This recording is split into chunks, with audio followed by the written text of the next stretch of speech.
Did you know that when you sneeze, your body expels air at incredible speeds? That's right, a sneeze can travel up to 100 miles an hour. Now imagine you're in a crowded space and someone sneezes. The germs and bacteria from their sneeze can spread as far as 6 feet, contaminating everything in their path.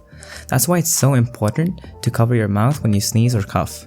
And don't forget to wash your hands regularly and to keep yourself and others safe. So the next time you feel a sneeze coming on, remember to cover your mouth and protect those around you.